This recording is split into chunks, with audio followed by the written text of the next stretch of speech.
everybody. It sure is chilly being in this haunted house. I don't know what to do here. As you know, the train is not with us right now, and it abandoned me. I'm stuck here in this haunted house. If only I had somebody to talk to. Oh my God, hello, sir. You have me. Who are you? You and I are in this haunted house, and we're going to make it out of here alive.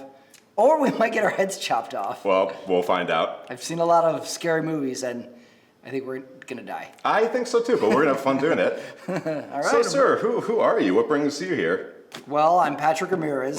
You know me. I don't know why you asked me what my name is. Patrick Ramirez, any relation to Richard Ramirez? Night Stalker? The Night Stalker. Listen, a lot of people like to bring that up with me, Scott. Okay.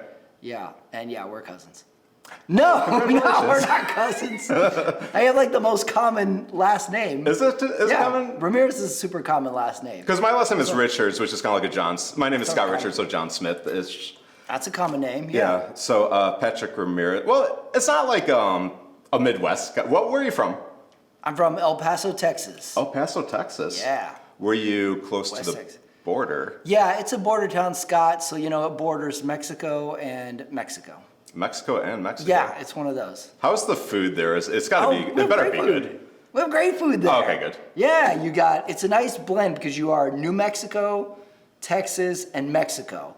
Okay. So you've got, the Hispanic culture, food with the Tex-Mex.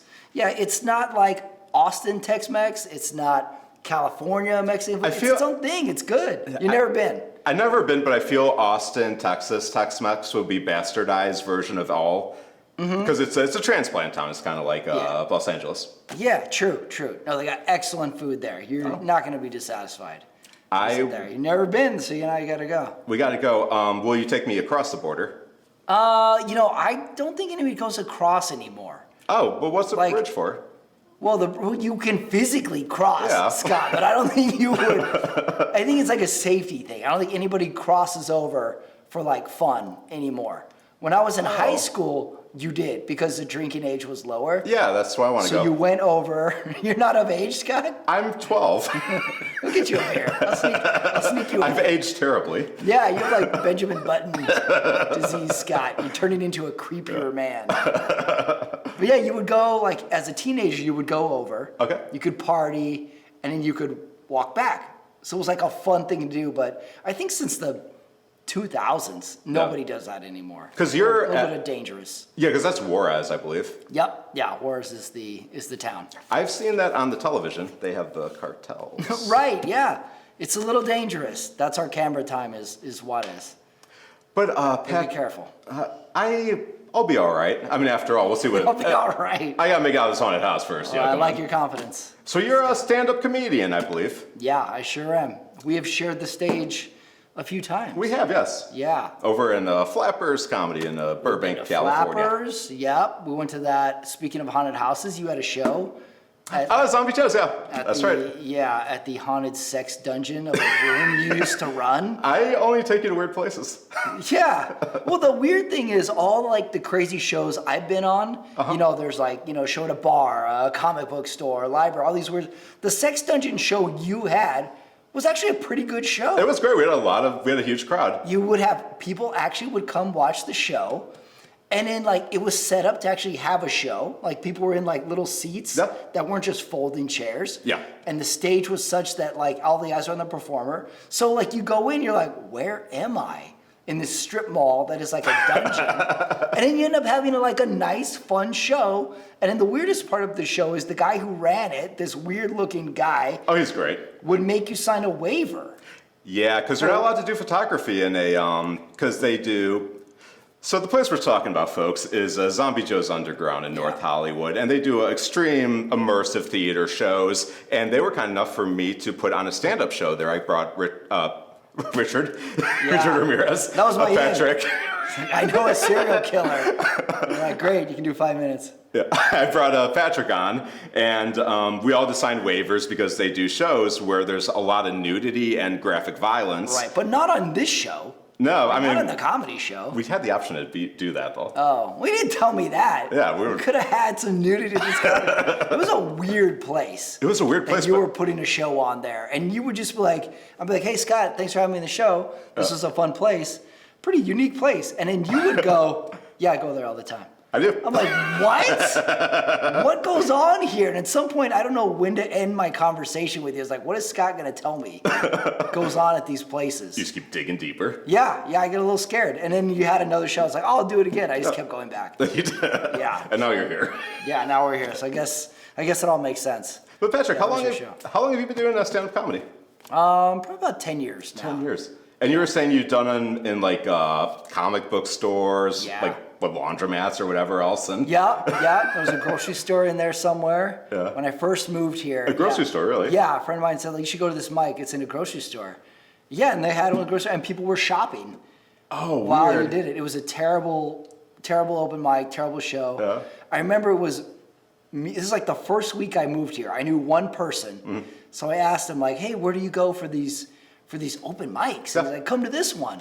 So I go all the way to Culver City. It's in this grocery store.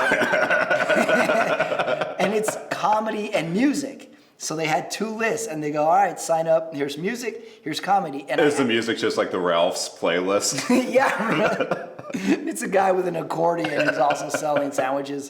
No, it was like guys with guitars. Oh, no kidding. Would play music, and there was music, comedy. I sign up, and I accidentally sign up on the music side Oh, no. list. I don't even know this, and they do a few comics, and then the host goes, who the host I didn't know, goes, okay, our first musical act, everybody. Patrick Ramirez. That's embarrassing. And then I go up, I'm like, oh, I'm doing comedy, and I signed the wrong list. And I'm kind of new here, and so, I'll be doing comedy. And like a minute later, the guy just goes, well, go ahead and start then. I'm like, okay.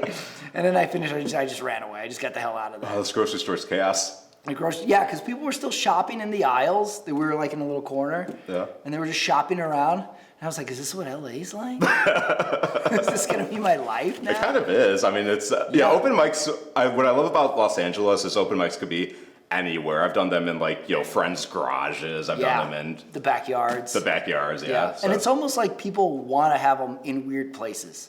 Now, it does give personality, It's so like I do a like that. novelty. It was like, well, let's see how weird we can have a comedy show at. And that really ends up not helping anybody. You can take the funny picture, but they're never any good. Right. I've never been like, hey, that really worked. Yeah, that Except gas for station bathroom was terrific. The gas station bathroom, yeah. Except the sex dungeon. That was the weird thing about your show, is that it was always a fun show. It was great, I yeah. don't know how you got people to go to that. There's a lot of people that go to that dungeon. Yeah, I guess so. So they are fans. The underground of North Hollywood. Wow. The sex dungeon. So I was kind of wondering, what got you into comedy? Like, what inspired you? Have you always been just a funny guy and you decided to kind of go with your strengths?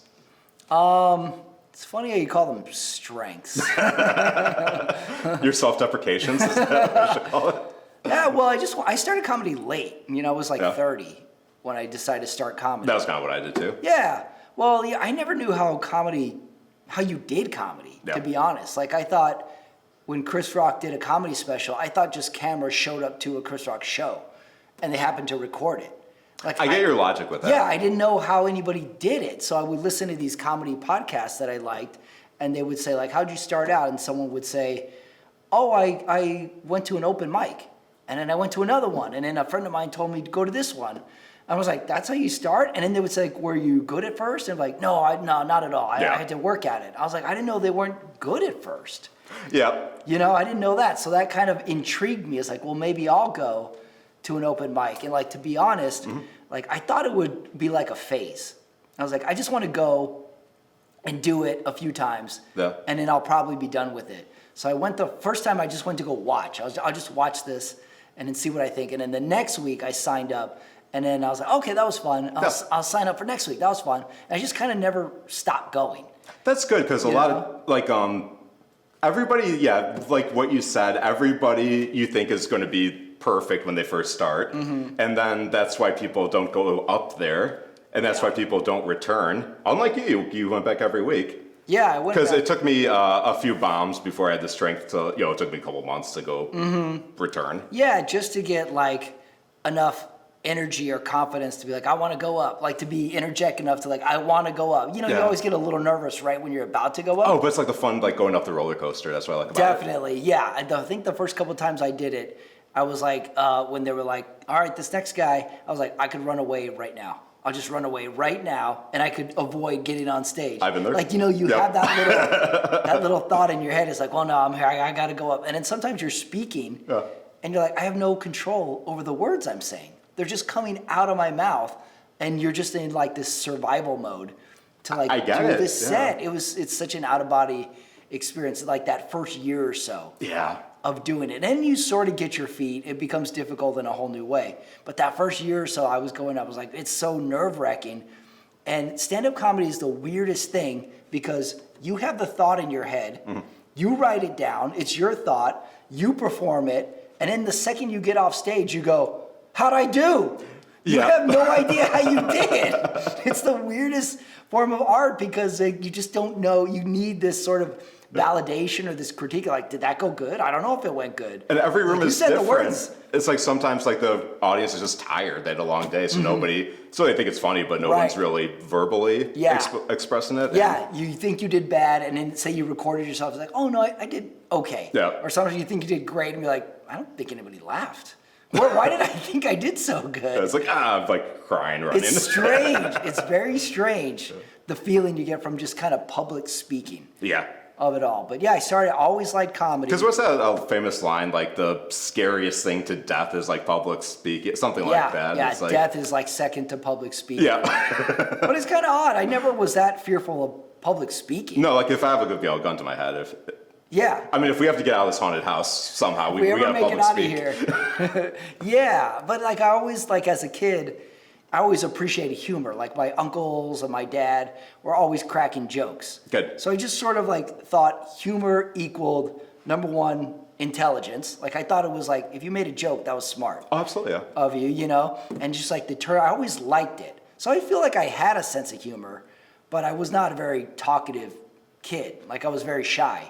Same as this. So, it's not like anybody would say like, oh, I can't wait to hear what Pat has to say. Right. No one wanted to hear what I had to say. Yeah. So it wasn't like that, where it's like, I just have to speak to a crowd and give it. It wasn't that. I was like, I got to do this because I think I want to pursue it. Good. That was my thought process of it. So it's like for me, I was just like socially awkward. So eventually humor became a way of how I communicate. It got me out of, it just made me interact with people. It was just, I didn't know what else to do. Yeah, it was just like you joke with your friends, and like there would always be the one kid who was super duper funny, and like they would like, if he had to do a presentation in class, like, I can't wait to watch this guy. Yeah. He's gonna be funny, and it would just be like, that was like of interest to me. Anything funny, I had to watch it or observe it. Like I had favorite stand-up comics like very early. Okay. In my life, and I would be like, that's the guy I like, like I like the Jerry Seinfelds and Chris Rock, but if I watched like Comedy Central, and I'd be like, oh, they would have these little 20-minute bits during the day, and I'm like, oh, who's this guy Greg Giraldo? Oh, he's great, yeah. And then you would look him up some more, like, who's this guy Mitch Fatel? Oh, he's fun. I saw him performing in Chicago. Yeah, and I didn't think anybody else knew who he was. Yeah, I no one else really does. He's this weird New York comic. Yeah. And he just was really interesting. I would see like Maria Bamford. Oh, it's just great. And I'd be like, this is something totally different that maybe like I don't find to be the funniest thing of it, but I kind of still like it. Yeah. I had all this little like underground appreciation for it. Absolutely. And I just pursued it like way after that. I just liked it. Plus I was watching, 8 to 10 hours of TV as a kid. Yeah, we all did. Well into college. Now we have our phones, not just Instagram. Yeah, we just watch it and we just have it on and like, that would be cool. I was like, oh yeah, I know this guy. I'm gonna watch him. But outside of comedy, you're a very physically fit gentleman. You're very slender. You're a slender man. Well, I'm on a new workout program, Scott. It's called Dark Shirt. Dark Shirt? Yeah, I just wear dark shirts and I look lean now. Yeah, well, I like sports too. Oh. Yeah, I grew up like liking sports, playing sports, but just like comedy though, like I was never that good at it. Yeah. I liked playing. I was coordinated enough. I was a skinny kid, so I was kind of fit, but I wasn't good at sports. I wasn't very aggressive. Yeah. Like I played football, and then day one of practice. So you weren't a tackler. You were. Right. Like day one, I was like, so we're actually gonna tackle each other? Like, where are the flags? Right, I played flag football as a kid, and it was time to play tackle. Like, wait, were we actually going to tackle each other? I don't know if this is for me. So I liked sports. Yeah, that was my my first interest in life. You know, I want them to bring back the gladiator days. How would you feel about Like that? American gladiators? No, like actually executing people, like the Actually Roman death? days, like the Colosseum days. This is why you put on shows and sex dungeons. You love death. I mean, would you go? Would you go to a gladiator event if it was like $10 on Eventbrite? Oh, who wouldn't? Yeah, to see like crazy like potential death and fighting. Yeah. Well, you know what the weird thing about fighting is, or boxing in general? Mm-hmm. We're never going to be disinterested in boxing because you could have Michael Jordan going one-on-one with Larry Bird, and you'd be like, hey, they're playing one-on-one on a court over here. Hey, two guys are fighting in the street. Like, let's go see that fight. Like, we're never going to be disinterested with fighting. Who do you Love think it. would win in a gladiator fight between Michael Jordan and Larry Bird if Larry has a chariot Jeez. and Michael has a axe? Jeez. Larry Bird just has a chariot, though? No He weapon? has a chariot, but it's got the spikes on the wheels, so he Yeah. can like, if he circles him, he can make it work. Well, let me think here. Michael Jordan has an axe. He That's does. pretty big. That's pretty big to have a It's weapon. actually a small axe. Small axe. It's But he doesn't have a chariot. Michael's just on foot. he's on foot with like a little dinky axe. I'm still gonna go Jordan. Okay. Because he's the best. Yeah. You know, 6 titles in a row. A three-peat? Remember? Three-peat 97? twice. Yeah. 2 3-peats in separated by like what, a couple years. Yeah. So I'm gonna go Michael Jordan finds a way to beat Larry Bird, even though he has a chariot. Right. Don't you think? Speaking He's of the best. chariots, you like to ride on vehicles as Bicycle. well with wheels. You're a bicycle man. Yeah, I'm a bicycle man. What's the term Used for to it? be a bicycle boy. Is that derogatory for And the then I went bicycle to man? that sex dungeon, became a man. Cyclist. You could Cyclist, say okay. cyclist. Yeah. Well, yeah, I grew up riding and racing bicycles. Oh, So I got into it like in the mid-90s. were you like drag bicycling? What's that? Oh, it's like when Drag bicycling? It's like more Fast and the Furious. More sex dungeon talk. Drag bike. Yeah, I'm thinking like Vin Diesel's there, and you guys are just. Oh, yeah? No, we didn't have that. Okay. Cycling was never like cool. Like it was like always a little like for the outcast. Yeah. Especially in America, where it isn't the dominant sport. If you're into cycling, which is something that's really like solitary, you do it by yourself a lot, Right. and it's really repetitive. Like I always felt like that was an odd bunch. Like we were an odd bunch. Your outfits were kind of different to the American, to the outsiders, because I see you guys in spandex and Right, you were in the tight clothes. Yeah. Yeah, it looks a little odd. If you stop riding, the further away you get from your bicycle, the weirder you look. And all that stuff, too. Do you ever walk into a bar and you're cycling spandex? In a bar? Why would I go to a bar and all that stuff, Scott? No, I never, but every once in a while, like, you'll stop and you're like, let's go to Starbucks. Oh, sure, yeah. So you have to walk in with all your get up on. And I was always pretty self-conscious. Well, about it. is your package kind of exposed? Like Yeah, your bulge? Yeah, your bulge kind of sticks out. So you got that too. I was always a little self-conscious about walking around in it. Yeah. But I had friends who like really didn't care. And they'd be like, oh, let's go grab a coffee. Oh, this one place has a coffee shop behind the store, and they just walk right through the crowd. And I always be like, I don't feel But this. like they have their authority? Yeah, just like walk through, go to the thing. So, but when I was in college, I would wake up early, to do my rides or something. Sure. And I would be in the dorms, and I would have all my stuff on, and I would go out, and then people would be coming back like from partying and stuff, and they would be like, dude, what are you wearing?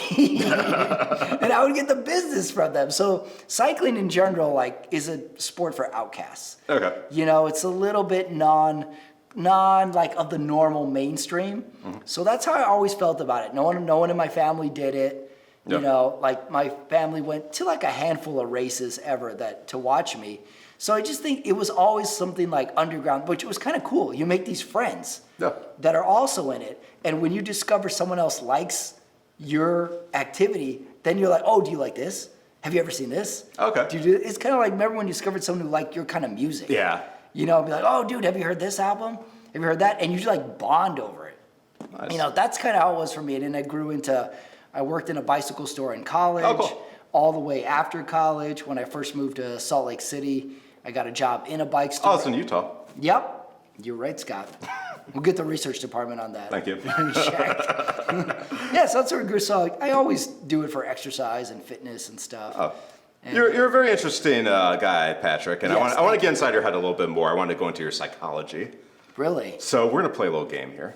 So what I'm going to do is I'm going to ask you two different scenarios, two different questions, and you pick which one resonates with you, which one you prefer, okay? Okay, I'm ready. Okay, murder or clocks? Murder a clock? Yeah. What do you mean? Like I choose one? You choose one. Which would you rather do? Should I either commit murder or what do I do with the clock? You wind it and then you set the timer. Well, I don't want to murder anybody. Wait, who am I going to murder? You are going to murder the clockmaker. No, I don't want to murder the clockmaker. right. I got no beef with him. Have you ever tried to reset a clock Murder before? anybody? Oh. Reset no, never have. Huh. Who do you think died here? That was your huh? Yeah. Who do you think died where? Here? Here, yeah. In this room? Do you think it was an elderly butler or a black widow who wanted insurance money? Might have been Richard Ramirez's aunt. Oh. Yeah. Who had murdered here? Yeah. Yeah, someone of the of the elite. You know, that lives in the mansion. Oh, like Yeah. some dark secrets. Yeah, dark secret aunt was murdered in here because she knew too much. If you had to choose between your dark aunt secret or Richard Ramirez's hugs, which would you pick? Oh, I want to know that secret. I want to know that aunt. It's a really good hug, though. I don't want to hug Richard Ramirez. Why not? No, he died. You still have to hug his dead body. Oh no, the secret. Okay. I don't want to hug no dead bodies. Would you hug Richard Ramirez's ghost or his dead body? Are you making these up as we go along? No. Would I hug his ghost or what? Or his dead body? Oh, ghost. I don't want to hug no dead bodies, Scott. That's gross. Would Would you hug a dead body? It depends whose dead body Yeah, it is. you would. Oh, I mean, it's not like... You would hug a dead body. Yeah, I'm not a necro or anything like that. I'm not onto That that. wasn't the question. Do you enjoy pastrami or roast beef? I'll take pastrami. Pastrami. Oh yeah, pastrami's good. A little mustard. Oh, yeah. Hot pastrami on a bun. Would Definitely. you prefer hot mustard or poison? Why would I? No, hot mustard. Okay. From where? The hot mustard or the poison? The hot mustard is poison? Oh, no, the hot mustard's a poison. The hot mustard's from Aldi, so it's not a very good hot mustard. Yeah, we'll go poison. Okay. I'm gonna flip flop on that one. Would you rather pick Papa John's or a sad burger? Now you get into the tough ones. Yeah. Or a sad burger? Like the bun has the unhappy face. No. And there's no beef patty. No, yeah, Why do people give Papa John's a hard time? I like Papa John's. I think it's Do good. you? I have experiences. Do you have pizza, like, hard thoughts being from the Midwest? Well, I'm from Chicago, similar Right. to you. And I'm not from Chicago. Well, you spent no, time yeah, I in. spent a You lot of did time- prison time in Chicago, didn't you? Yeah, just a little bit. Okay. Just passing through. Yeah, so you have to have pizza thoughts. I have pizza I don't thoughts. have pizza thoughts. Would you rather have sex with spaghetti or a pizza? Spaghetti. The pizza's deep dish, by the I way. just think, I'm a spaghetti man. Okay. You know, that's just how I do it. I think physically I could do it better. Would you rather wear... Where's the spaghetti from? The spaghetti is from Aldi next to the mustard. Ah, come on. Can I do it in Aldi? You could do it in Aldi. All right, I'm in. Okay, would you rather eat a banana or eat a apple that gives you superpowers, but then it kills you? Why? How long do I have the superpowers for? You don't know. You don't know. You These find out when questions you are find not out. on this notebook, Scott. No, I don't want to die early, All right, here's a good one. so I'm going to go banana. Banana? Okay. So you... Let's see here. This question on your paper is, who are you? Don't I've look at known this. you over a year, Scott. Who are you, question mark? Okay, would you rather have sex with the Hamburglar or Ronald? A guy on, I got to choose a guy? Yeah. Ah, shoot.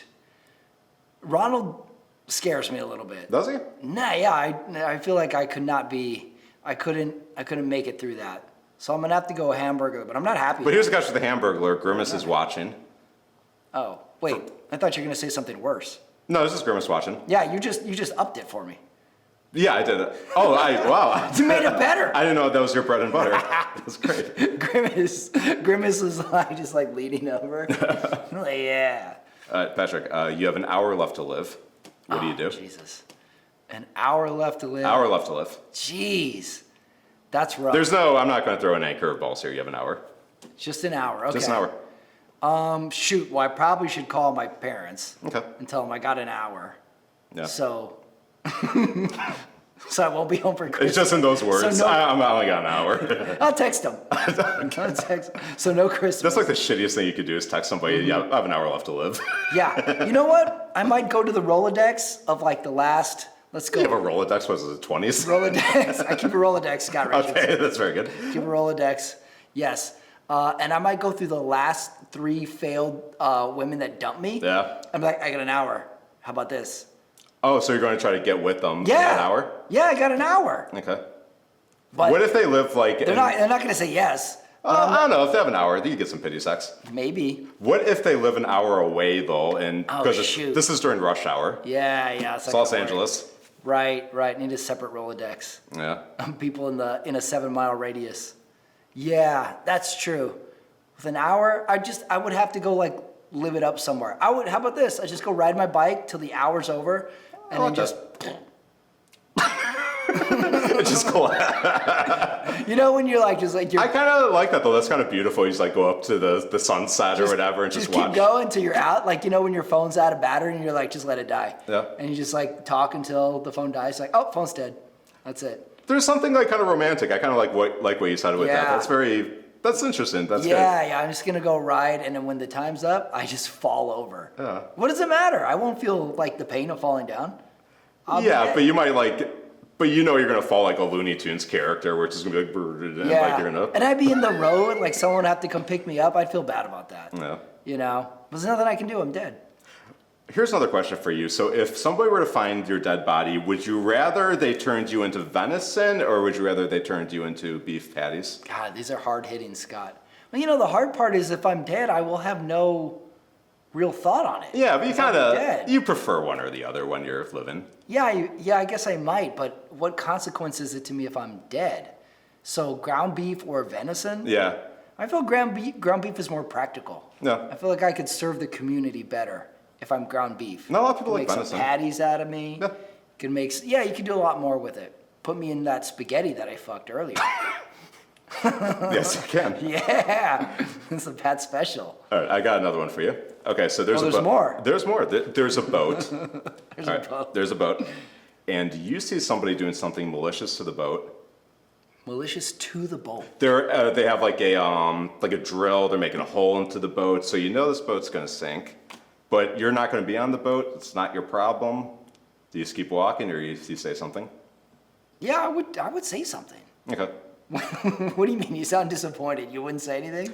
Here's What if someone drowns in the boat? Yeah, I mean, Like, but it's hey, not your, man, it does kind of ruin your afternoon. Yeah, well, I have some humanity though, Scott. I would be like, hey, you guys are gonna sink. This guy, who may or may not be Richard Ramirez, drill the hole in your boat. Oh, that's true. You know, I gotta warn them. I could be a hero. You could be. However, here's the second part of that. Oh, who's on the boat? I think, yeah, you kind of nailed it because it's like, suppose the people on the boat are people you hate. Yeah, right. What do you say? Do you want to let them go? Maybe to I let it sea, or- slide because it's not like they're dead. They could swim out of there. No, they're going to die. Oh, they're It's going to be shark-infested waters. Like, shoot. But they're at going least- to drown and But at least they have a fighting chance. So I'm like, let's let nature take its course. No, in this scenario, they have cinder blocks tied to their feet, so they're going to... Shoot, but I hate them. You hate them. Okay, well if I hate them, then they should drown. Thank you. Thank you. I mean, thank you. And by the way, that's the only question you wrote something down after my answer. Making me very nervous, Scott. And this is a part of the show, since we're in a haunted house, if you'd like to have a seance. I can? Okay. Well, I've never had a seance before. Well, let's try this. So what I would like you to do is, we're both going to ask, are there any spirits here? Say it with me, Patrick. Are there any spirits here? Did you hear that? Yeah, I did hear that. Patrick, ask their name. Okay, spirit, what is your name? My name is Richard Ramirez, and I'm Patrick's cousin. Nice, so it's a family reunion. Yes. Yes. All right, so the seance worked? Do you have any questions for Richard Ramirez? Because, I mean, I'm sure you have a lot of questions for him. Okay, let me ask a question. How did you, Richard Ramirez, actually find a way to get married in prison? Sold my body. Sold my body. Well, I guess even Richard has a price, huh? Well, you know, as a man who's never been married, when I see someone get married in prison, there's a little jealousy. Don't you hate that? Like, I like how like Charles Manson had all his fan mail from women. I'm just like, It's ridiculous. Like I'm, you know, I'm a citizen. I'm a taxpayer. Yeah. Where's my? I've taken so many girls to Chili's. Those are nice places. Those are fun nights out. Those are very nice places. Nobody wanted to marry me. What did you get at Chili's? Oh, let's see. It's fun to get like fajitas. Don't get a Fajitas. burger. If you're a guy, don't just order a burger at Chili's, because that's like really like normal and basic. The girl's like, you order a burger? Is that too basic? If you order a burger like Yeah, anywhere? yeah. Well, if you're by yourself, fine. But Yeah. if you're trying to like take someone out, you get something a little bit more than just a burger. Well, what's sexy if I go to hold up, it's my. So we'll kind this of is wrap it up in like The a. seance of Richard Ramirez calling you. But okay. So what would you order at Chili's then, or like if you're on a date? What should I get? What would impress this lovely lady? Get like fajitas or like one of the specials on the menu. You know, go with something special, and then order something that isn't a beer. Go with Really? that. So you have like an interesting drink and you have interesting food, and that way you have something to talk about. Because I always get beer, and I guess that's not working. Right. Get something interesting you can have something to talk about. Take it from someone who runs out of conversations with women in about 3 minutes. So you need something to talk about. And then at some point when they call me Pete instead of Pat, then you won't feel so bad. Has it happened to you? Oh yeah. I've gotten Steve before because my name's Scott. Yeah, I've gotten that many times. The first girl I ever asked out, I was 16 years old, I remember. And I worked at a baseball stadium. And I asked this girl out, she worked there too. And she said, oh, hold on for a second. I was like, oh, okay. She went to the back. She never came back. Oh no! I was there 25 minutes, Scott. I thought she was coming back. Oh god, you should have got a burger. So around there is when I was like, I'm going to need to manufacture some conversations on my own. Yeah. Yeah. Or maybe I'll call her in my last hour. Oh, you should. Yeah. Yeah. Before you fall down the bike. Yeah.